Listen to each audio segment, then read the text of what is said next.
home screen now. Yay. Okay. Hey everyone, I'm going to go ahead and turn off my camera actually. There we go. Welcome to the third session of the 2023 Volunteer Engagement Series. My name is Sydney Shuttro, and I'm the Director of Volunteer Engagement at the Tennessee Commission on Aging and Disability. I just want to take a minute and thank you all again for supporting me in this ongoing training opportunity and for everyone who provides feedback each month to continue to improve this series.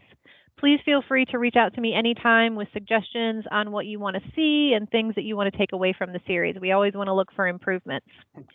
For anyone new to the series, we have all the presentations from back in 2020 through February 2023 posted on our YouTube channel for the Tennessee Commission on Aging and Disability. And by the end of the day tomorrow, I'll have this presentation posted as well. And then I will also do a follow-up to send to everyone who registered with session resources and things of that nature. I do want to do my typical disclaimer with these webinars to let you all know we are being recorded, so please be sure to keep your information confidential when talking about volunteers, clients, or partners in the community. Please be sure to put yourself on mute to reduce the background noise for our speaker. Now is the time to turn off your camera if you choose to do so. And if you have any questions throughout the presentation, so you don't forget them, go ahead and type those into the chat box and we'll address those as quickly as we can. It's important to remember that everything we talk about on these webinars is not a requirement for you to implement in your programs. These are simply best practices through research and experiences. However, if you do like what you hear and you want to implement a suggestion or a strategy, be sure to have the support of your supervisor or management before moving forward. And without further ado, I'm going to turn it over to Dr. Paul Falkowski to introduce himself and start our conversation on engaging volunteers through online training. Paul, thank you so much for being with us. We really appreciate it.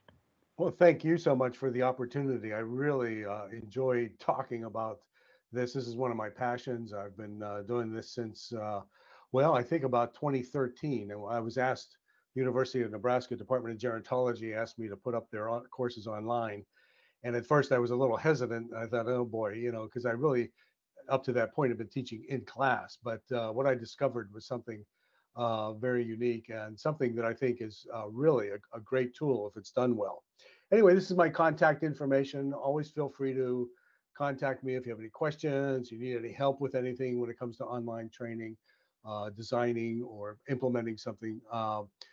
Feel free to contact me. I'm happy to work with you and answer any questions you might have.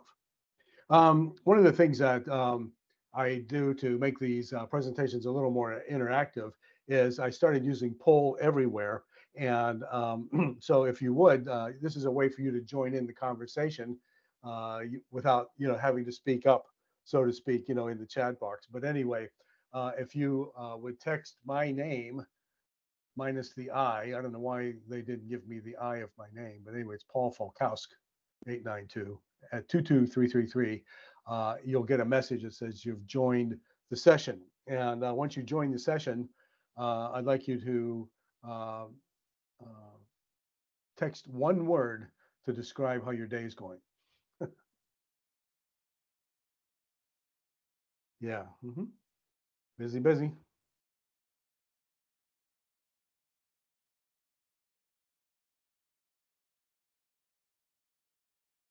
Tiring.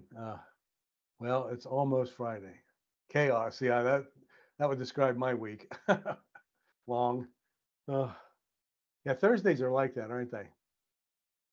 Eventful. I hope it's a smiley face, so I hope it's positive events. Thankful. Cool. That's great. All right. Let's move on.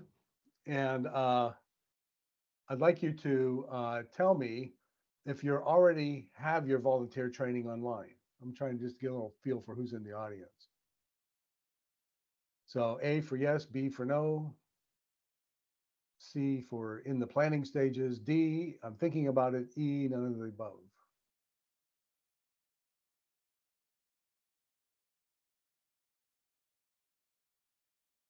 Okay, so it looks like it's kind of almost evenly split between yes and no. So I think for those of you that have training up online, I think we'll have some I'll have some good insights for you. And those for you that don't have it up online yet, I hope it will encourage you to think about it. And again, if you need any help with that, I'm here as a resource for you. Okay, so it looks like the majority of the audience has their training online. So the next question I want to know is, what platforms are you using for your online training? There's a bunch of them out there. Moodle is one I use. That's why I put that there. Absorb, yeah, that's a very popular one. YouTube,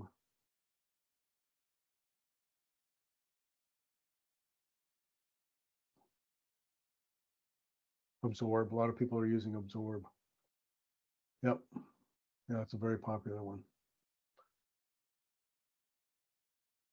One of the reasons I went to Moodle as a nonprofit, it's free, and so I have unlimited enrollments and then unlimited number of courses that I can put up. So, and they have good background support. So I do. That's the reason I use Moodle.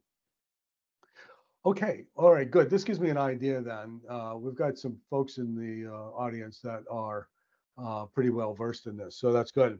Well, anyway, just very briefly, without dragging you through my life, I got a bachelor's degree in music from Duquesne University, and through a whole series of events that I won't drag you through, I went to a nursing home to play some music for some folks at the nursing home about 30 years ago, and I tell people I never came back. Within about 4 years, I was playing in about 170 nursing homes in the Nebraska, Iowa area. And I was kind of like the old circuit rider. I was never more than 100 miles from home, but I was traveling anywhere from 35 to 40,000 miles a year. In addition to playing individually, that second picture in the slide, as we did this Christmas concert that was incredible. We have about 400 nursing home residents from about 25 different care communities, and then about 100 volunteers, and we had singers, and it snowed in the auditorium, and it was just a wonderful gateway event. And from there, I went on to formalize the training, and it was a 2-day training, a Friday and Saturday. And the first day was somewhat theory and just talking about long-term care and what things that they could be doing while they're in the care facility. And then on the second day, we actually went to a care community, and from there they got some hands-on experience. And at the end of the training, they got a certificate. And so it was something that I did for about um, 10 years.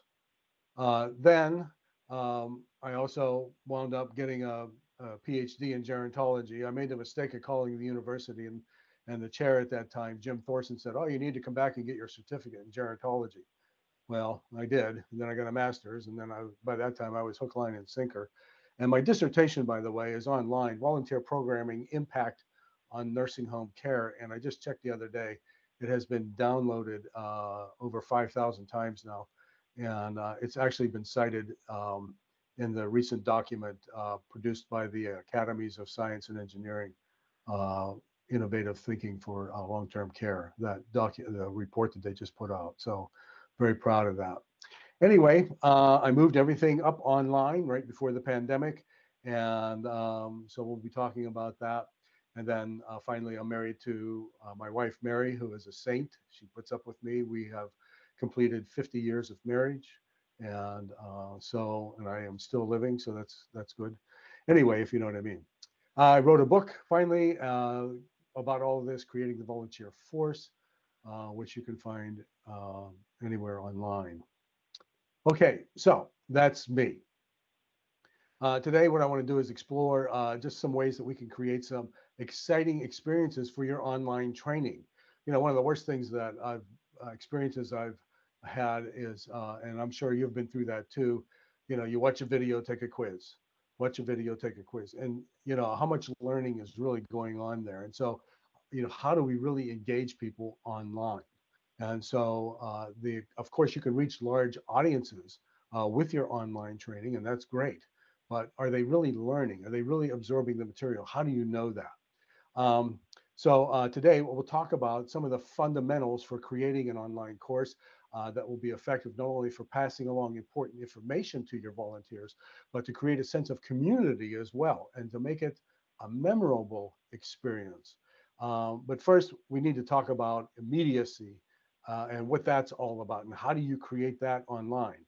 And then we'll look at some of my own training modules that I've designed to just to give you an idea of what I think are good online training, what that looks like.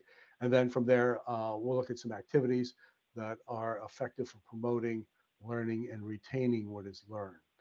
Okay, so anyway, I want you to think for a moment about a training session that you really liked and that you remember. And for some reason, it just really sticks with you. What did you like about it? And what was it about that training that made it memorable? And if you would, go ahead and post um,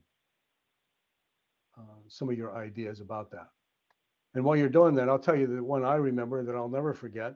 It was a session on uh, dealing with stress. And so we went through this hour long, 90-minute session. And at the end of the session, there were about 500 people in the hotel ballroom. And the servers came out with these large bowl of marshmallows. And they put marshmallows on every table. And so this guest speaker said, now we're going to relieve some stress. And the short story is there was thousands of marshmallows flying around the room. We were throwing them at each other. It was like a giant food fight with marshmallows. Anyway, the idea is it was very creative. And again, it's something that sticks with you. And so you all are really posting some great things here, interactions with the audience. And again, that's why I'm using this poll everywhere, because we can get a little bit of that going even here as well. So great responses. Thank you. Okay. So immediacy, what is it? Okay. Creating immediacy is important. Why? So how do you do this online? How do you create this sense of closeness online? Well, let me just tell you what training is not, right? Training is not endless, boring PowerPoint slides packed with text that's barely readable. And I think we've all been there, when we're going through the regulations and that, and the poor guest speaker is it just looks like, he put the regs on the slide or she put the regs on the slide and they're reading them to us. And so after about the fifth slide, you're like, ready to poke your eyes out. Anyway, so it's really more than just PowerPoint slides. In fact, aside from these kinds of presentations, I have ditched PowerPoint in my online training. I'm doing videos now with interactive things that happen during the video. And I'll talk about that in a little while.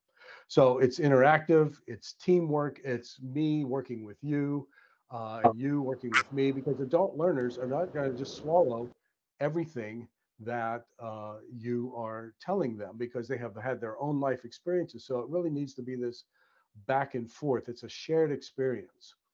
And so, how do you create that sense of closeness and that sense of caring in an online environment? Creating online immediacy really takes some creative thinking and being responsive to the people you're training. So, you can't just put your online training up and think that it's on autopilot and that everything's okay. You've really got to um, take a role in interacting with the people that you're training. Uh, well, first and foremost, you have to be available to your trainees. You can't just, as I said, put your training up online and then forget it. Your volunteers are going to have questions. They might make comments. Maybe there's some things that need to be clarified. And so you can't keep them waiting in limbo. And so I have an app on my phone. I have the Moodle app on my phone, and I'm not, obsessed by any stretch of the imagination. I warned them, if you text me on Friday night, I'm probably not going to respond until Monday morning. And so there's, some ground rules that I put in place. But the idea is I'm watching, question may come up, and if it's just a short answer, I can just text them back or give them a response to their question. But what that does is it gives them a sense of, yeah, boy, this person cares about me, and they want to make sure that I succeed.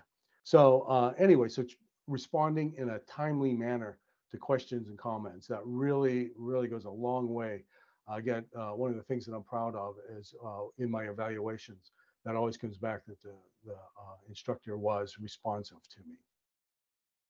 Um, Posting weekly video clips with you talking. I do this every week. I'm using more and more video, and it doesn't have to be highly produced. It can just be, something that you do on your iPhone, your smartphone, or from your computer, and just saying, "Hi, I'm here. I've been looking at your work, and great, or here's a few things that I want to bring you up to date on." But all you're doing is you're touching base with them, and it just becomes another way for them to feel connected to your organization and so on. And so most systems now, like Moodle, I can do videos on the fly right now. I can just click a little icon, I can record a video, post it, and everybody gets it. So I just would encourage you to use more video as well. And actually, my trainees are posting videos back to me, which is kind of fun as well. Another way to create this sense of closeness is to give each volunteer trainee their own page. And so I do that as well. And so I have this Let's Get Acquainted page. And so the volunteers can see other volunteers and learn about who they are and what their likes and dislikes are and so on. And so you're creating this sense of community as well. People, I know organizations are using Facebook to do things like that. And I'm sure other different platforms as well. And again, I'm using Moodle to do that as well. I create this Let's Get Acquainted link, and they can go there and they can post pictures of themselves, their pets, their family, whatever, and just to get a sense of a community again. When you provide feedback to the trainer, use their name, for example. I always say, for example, something like, Diane, you really did some great work on that module. I really appreciated the effort that you put in. And you would be amazed, that shows up in my feedback as well, that the instructor used my name. And so those kinds of things are important as well. Just the little things like that, recognizing people, recognizing their name. Another interesting way to create immediacy is to include one or two of the trainees in your video. And I've done that if it's possible. If you have some people, volunteers that are close by, again, having a couple of talking heads on the screen really helps. And what it does is, and I did a study back when I was doing my courses in instructional design.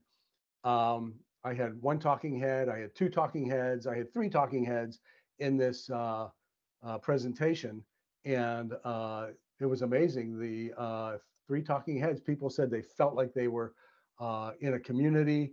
They didn't feel isolated, and they felt like they were connected and so on. So again, just think about that, like maybe having one or two talking heads or even three talking heads in your training videos.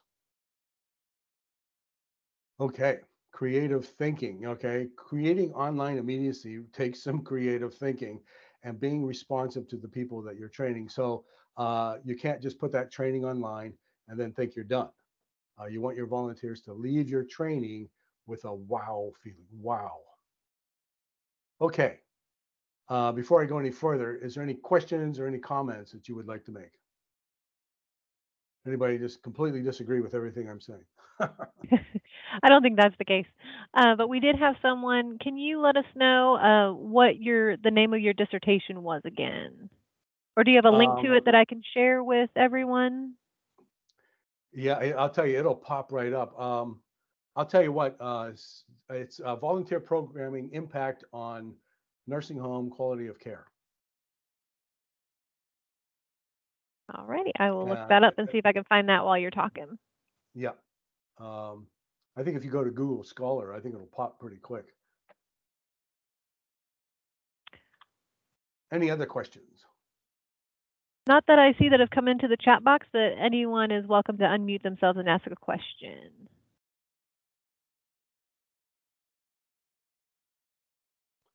Okay, if there are none, then I'm going to move on because we've got a fair amount of ground to cover. You want to design for learning. Okay, so how many of you have designed your own online training? You did that yourself. A for yes, B for no. Ooh, 100%. Ooh, 50%. Okay.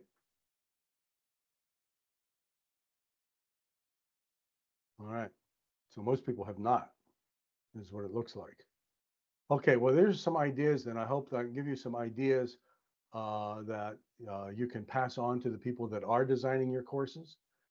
If you are designing your own courses, and you want me to help you with that, feel free to contact me. I'm happy to do that.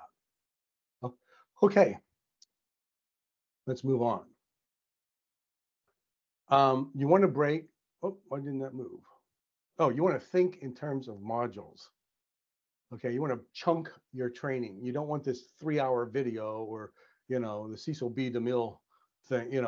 You want chunks, 13, 15 minutes at most, chunks of training. And so, and then I'll show you how I do that in a few minutes. So for me, then I've listed a few ideas that I have in my training courses. And so it's just, for people going into volunteer in a care community, I always start with ageism and negative stereotypes and images, try to correct thinking and then talk about interpersonal skills, communication, verbal and nonverbal communication. What is it if someone struggles with language? For example, how do I communicate with that person? And then just common sense things like we don't want to shout in people's ears. We want to make eye-to-eye contact and so on. And then, the accountability stuff, if you have dress code or, logging hours, documenting visits and so on. And then finally, your privacy and infection control, things like that. And so those are just topics that I use. And so, but the idea is each one of these has 3 or 4 parts. And so I'll show you this in just a few minutes, I hope anyway. But I always open up my training module with a what I call a discovery, something to get them thinking about the topic. And so one of the first questions that I ask in my training in the first module, where I'm just introducing um, ageism and so on, uh, who is the older person that had the most influence on you and why? And so they answer that question, and then they have the opportunity to look at other people's responses, other volunteers in this discussion forum, and they can really have conversation back and forth. And so again, it's a way to create community. It's a way to pull them in to the topic. And so, of course, this is also includes in-person training as well. So, I haven't figured out how to do physical movement activities yet online. I guess I could do something, but I don't know what that would look like. Anyway, but gamification is a big thing. You can do that online as well. And again, it's just any kind of ideas, be as creative as possible, but you're pulling them in. And then in the information you're going to give them, I have 15 to 20 minutes max here. I've been really trying to stay with 15 minutes. And then I lock that video so that they can't skip through it. I use Vimeo. I love Vimeo, and it's not too expensive. And there's a lot of features that you can set up. And one of them is that they can't skip through the video. They have to work their way through the video. But the videos are only about, like I said, anywhere from 10 to 15 minutes. Use PowerPoint if necessary. So again, I'm just getting away from that as much as possible. Then in the area of once they have that information, giving them an opportunity, to practice that information. I went ahead on a slide there. Sorry about that. Let me go back. If it'll let me go back. There we go. Practice. Now we know this. What do we do with it? So there could be case studies. I actually have volunteers posting videos demonstrating their empathetic listening skills. And so they get a friend and they are able to make a 5-minute video demonstrating that they understand what reflective listening is. quizzes. And again, I really use open question, short essay, uh, because otherwise the multiple choice, I call it multiple guess. And so I'm not sure, what people are, if they've really learned something. So I want them to express, for example, at the end of one module, I say, what are the 3 headlines from this module? And then they talk about what they're taking. And it really is a great litmus test to find out what they really absorbed, and maybe some things that you need to go back and re-emphasize. But anyway, I'm going to try and show you my training. So hang on a minute, and so you can see this. All I have to do is find it. While you're transitioning, we did have a question come in that I'm pretty sure I'm going to know your answer to. Okay. Because we've developed some trainings online and we definitely need to update and revamp them. Do you feel a 90-minute webinar video with no interaction is too long? In a word, yes. Yes, you're not going to keep somebody for 90 minutes. In fact, I think, well, I post videos like for the classes that I teach for the university. I post a 10-minute video and I don't lock them. And I can see how they skipped through the video. Some people will watch the first few minutes. I mean, this is a 10-minute video. They'll watch maybe 10 minutes. Maybe they'll watch the beginning, they'll watch the middle, and they'll watch the end. So, yeah, that's no. I'm sorry. I hope I wasn't offensive there, but that's why I'm saying 10, 15-minute chunks. You want to chunk it as much as possible. And if it is 90 minutes, you know what I would do? I would take it and break it into like 10, 15-minute chunks so that they don't have to sit for 90 minutes. Not offensive at all. I totally agree. And I think that's what we're going to work toward doing here over the next few months. Okay. Can you see my training page? Yes, we can. It says volunteering in long-term care communities. Awesome. Okay. What's going on here? I have created the National Association of Long-Term Care Volunteers, and we're not online yet. So I'm working on it. So I'm rebranding, but we've got a great team. So stay tuned. I'll let you know more about that as we go along. But anyway, this is the training. This is Moodle. And again, when I found out it was free to nonprofits, I said, this is my tool, because some of these can get pretty expensive.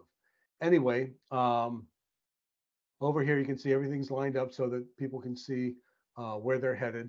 And then I have an orientation video with me explaining. I walk them through the course.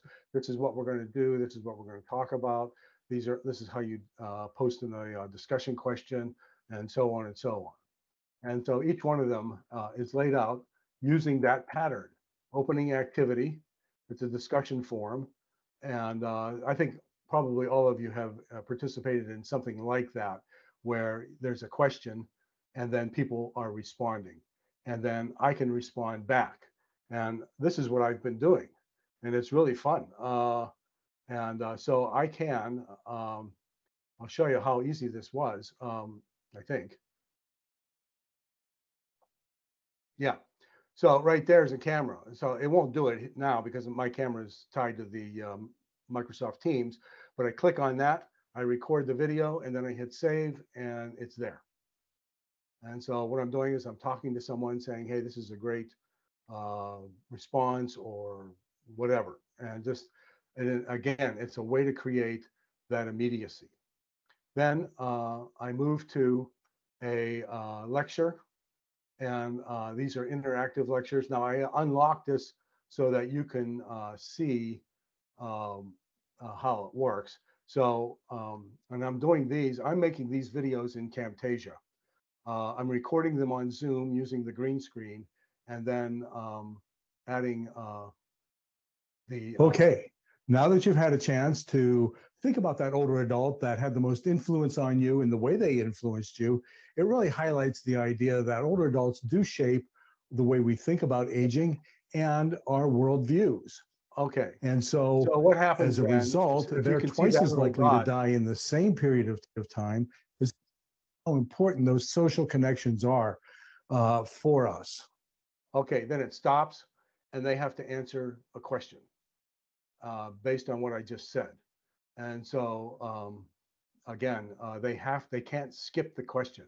They have to answer the question. And so I'll make a couple of choices here. And oh, okay, so it's showing them. Okay, this was um, incorrect. And so why don't you go ahead and retry? And so we retry, and we'll do this, and then it lets you move on, and then they can continue on. Then what's nice about this, at the end of the video, You've probably heard something about let me stop that. At the end of the video, there is a summary that pops up, and it shows them how they did throughout the course. But anyway, this keeps them engaged, and you can see this one is 13 minutes. And then finally, there's a closing activity. Where do we get all these ideas? You know, we've been talking about ageism and ageist thinking. And so it's a discussion forum. And so people are posting pictures and commenting on what they found. And then people are commenting back about that. And so it creates this online community discussion. So anyway, that goes all the way through. There's 7 modules, and then of course then we have to go through HIPAA, and then there's a certification exam, and there's 50 questions, and then when they complete that, they have to get 80% on the exam, and it's pretty straightforward. It's not anything tricky, and then they get a certificate that they can download, and so I completed my own training. Good for me. All right, so that's my training. The idea is it's moving, I'm engaged with people, and so that people feel like they're part of a community. All right, is there any questions on that? Nothing has come into the chat, but anyone who has a question, please feel free to unmute yourself and ask.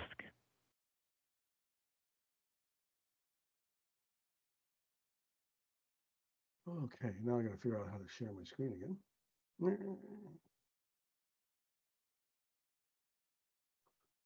Share.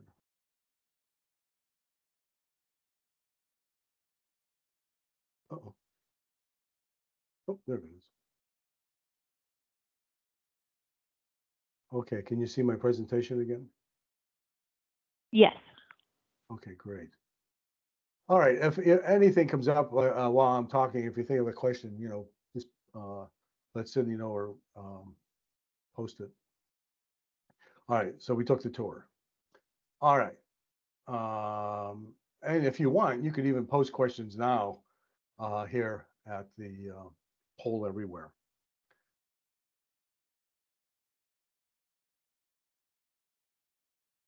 All right. Okay, I'm going to move on. So assessments, and I kind of have alluded to this a little earlier.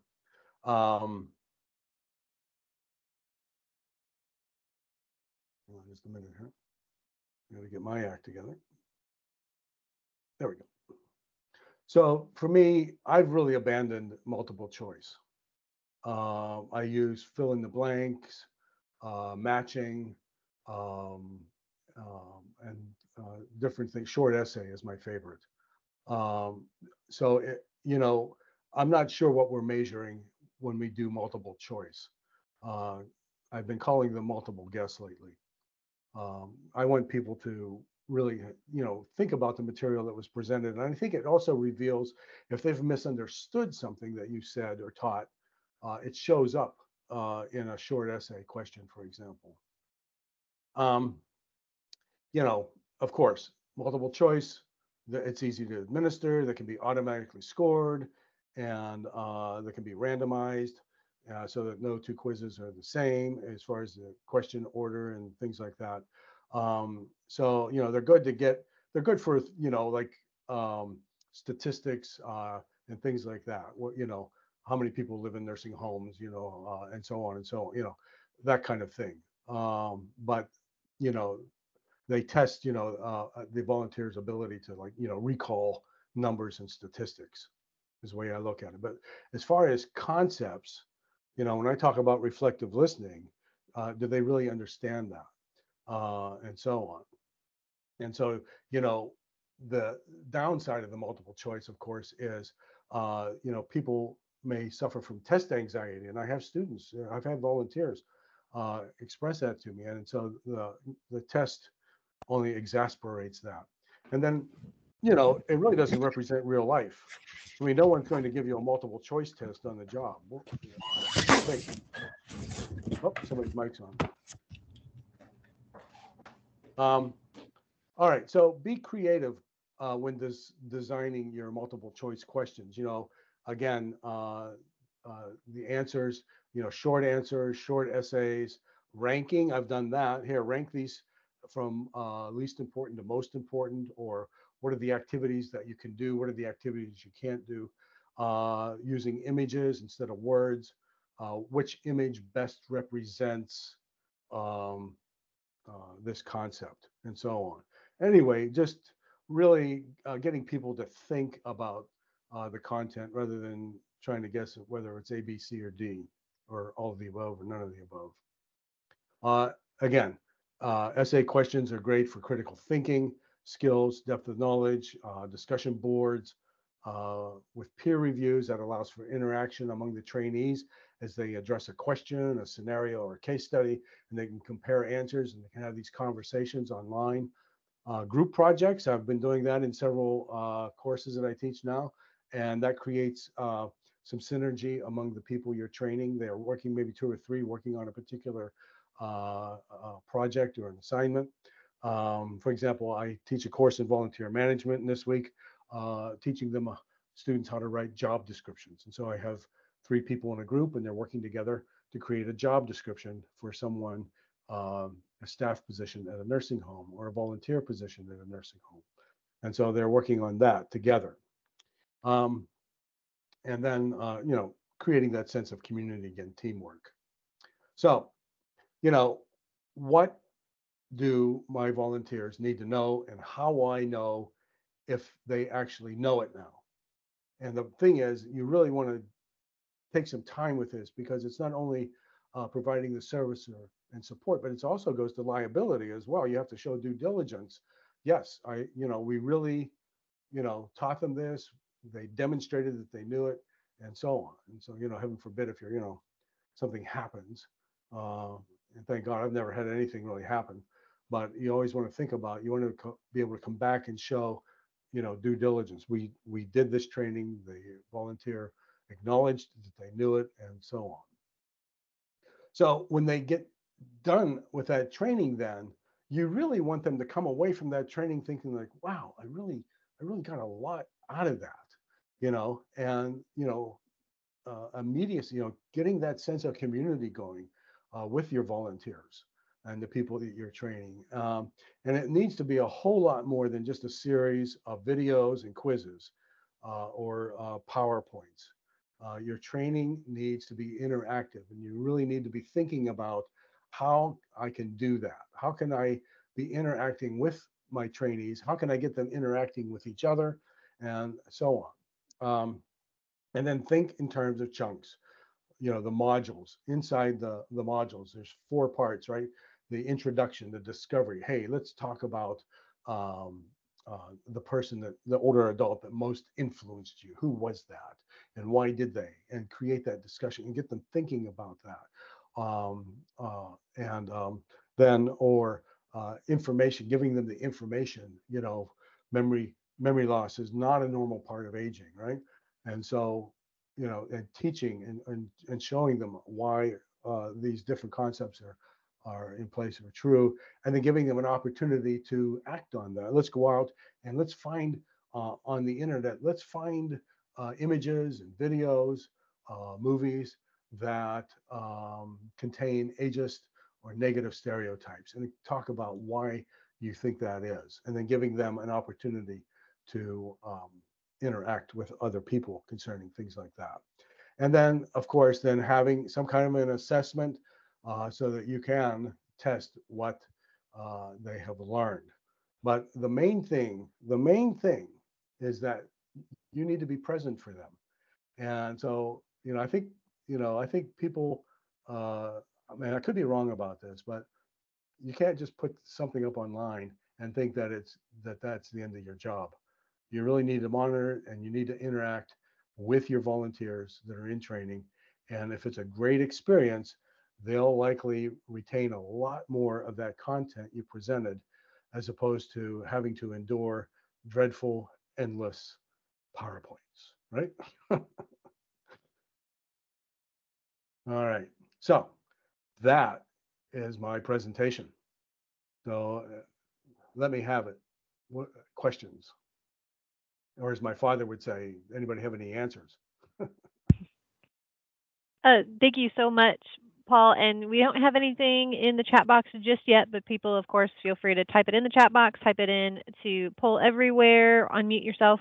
When you mentioned to be available to your volunteers, one of our programs here is the Tennessee Person-Centered Music Program, and they've called their volunteers music managers. So the volunteers create playlists, music playlists for individuals in nursing homes.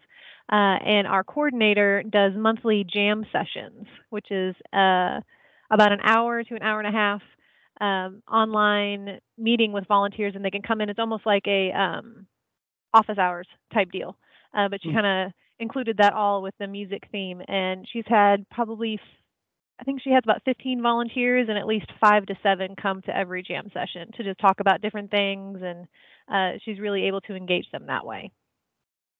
That's great. Yeah, and that's to me, that's really been a key thing for me too, and is giving the volunteer that sense of community.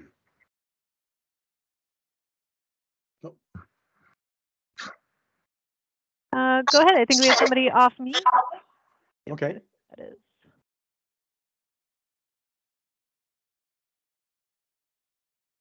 Not sure who that is. All right. Well, anyway, Oh, Nina, is that you? Nina, do you have a question? No, I do not.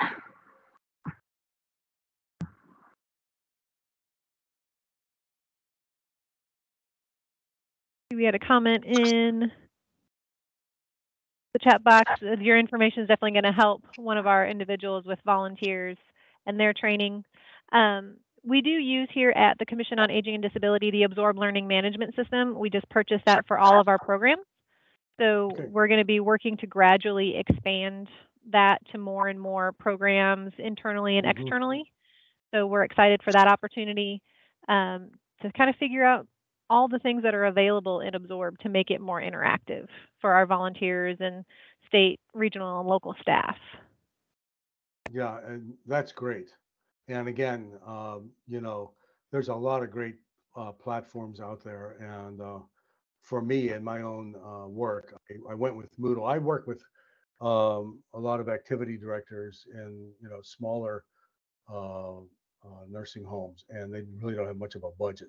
So that's why I went with Moodle.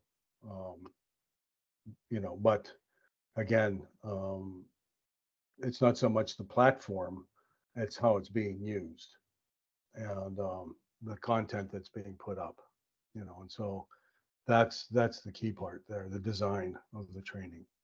Absolutely. And I do like when you mentioned, because I know a lot of our stuff that we have on Absorb right now is the multiple choice questions. And I like the idea of changing those to a fill in the blank, or especially your matching, especially if we have different questions like that, like which is the best option for this, or if we're looking to try and figure out definitions and what part of Medicare is Part A, and you have to match that with, you know, hospital and stuff like that. So I think that'll be a better way to engage for our final assessments of our training as well. Yeah. Oh boy. Yeah, I tell my students you need a PhD to understand Medicare. Anyway. All you gotta do is call your local state health insurance assistance program, right, everybody? We have a lot of our SHIP folks on the call right now, I know. Yeah, that's great. Go ahead. Go ahead, sorry. Well, I was just going to say, if you would, text, what are you taking away? And this is, I always like to end my sessions like this. What's the headline you're taking away from this presentation? Michael, do you have a question or a comment? I don't. No, I don't. I just was going to say, yes, contact Ship. I was going to let you know that I am here. Ship is here. I was just being facetious now. Me too, Michael. Did you see my comment, Sydney? Sure did. I'm right there along with you. We're going to work on that. Yeah, shorter videos, yes. But I did like the comment where you asked Sydney, is 90 minutes too long? I'm going to chime in and says, yes, 90 minutes is too long. Very much so. I don't know if any of you have been through IRB training for research, but they do that. It just, by the time you get to the end of the 3 hours, you're just ready to, jump out the window. It's just. Yeah, we have some trainings currently like that we're going to work on and make sure it's not as painstakingly long. Yeah. I bet y'all can't wait for me to come and talk to you at spring training for SHIP. Wink, wink, nudge, nudge. Guess what we're going to talk about. Okay, good. Sounds good. Think about it as being lean and deep.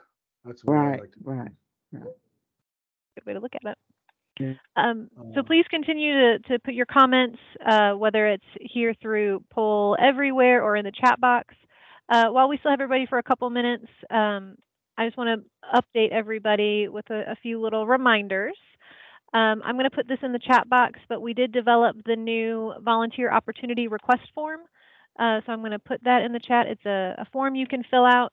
And if you want me to help promote any of your volunteer opportunities on kind of our state and national websites, please let me know and fill that out. It is kind of a lengthy form, but that's only because we need quite a bit of detailed information for those websites.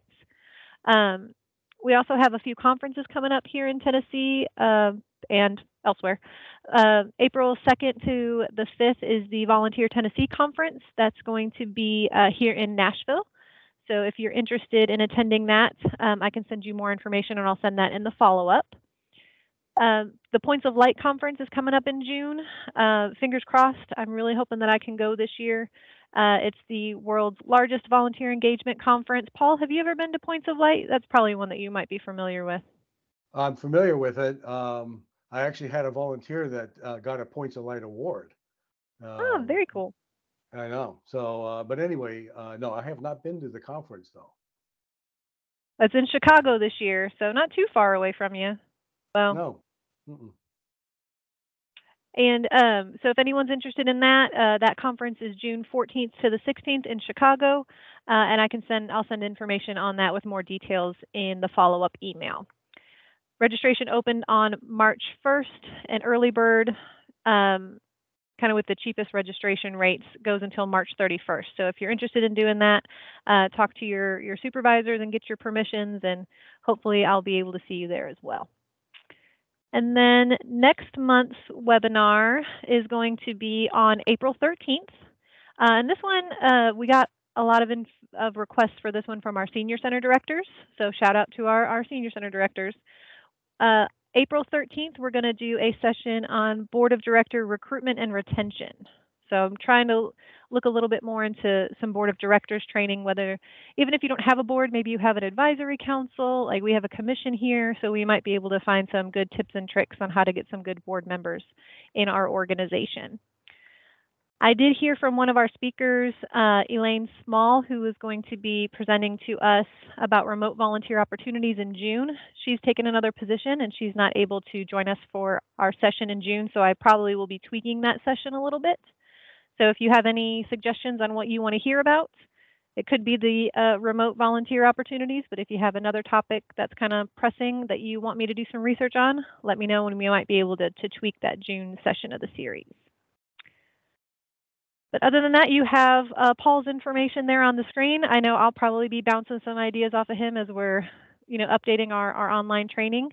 But if there's any other questions or comments, we'll stick around for a little while longer. If not, Paul, thank you so much again for taking time to talk with us and extending your knowledge and expertise about this. I know I've jotted down a lot of notes, and I'm going to be working with a lot of our staff to improve our online training and in ways improve our in-person training, because even though we have the new Absorb system, that doesn't mean that in-person trainings will go away. It's just another layer that we can utilize. So thank you so much. We Yes. really appreciate you. You bet. And just real quick, for those that signed into Poll Everywhere, text the word leave, LEAVE, so you can disconnect from that. And yes, the training, what I presented here, applies to in-person training as well. And so those principles of creating immediacy applied in both online and in-person training. And please, again, don't hesitate. If you come up against something, you got a question, here's my contact information. I'm happy to help. So this is my thing. Absolutely. And would you be willing to share your slides with me so I can share that with the group as well? Sure. Awesome. Wonderful. Well, thank you all so much again. I'm going to stop the recording, but we'll hang out in case someone wants to ask a question, but it not be recorded and put on YouTube. So thank you all so much. I will see you next month.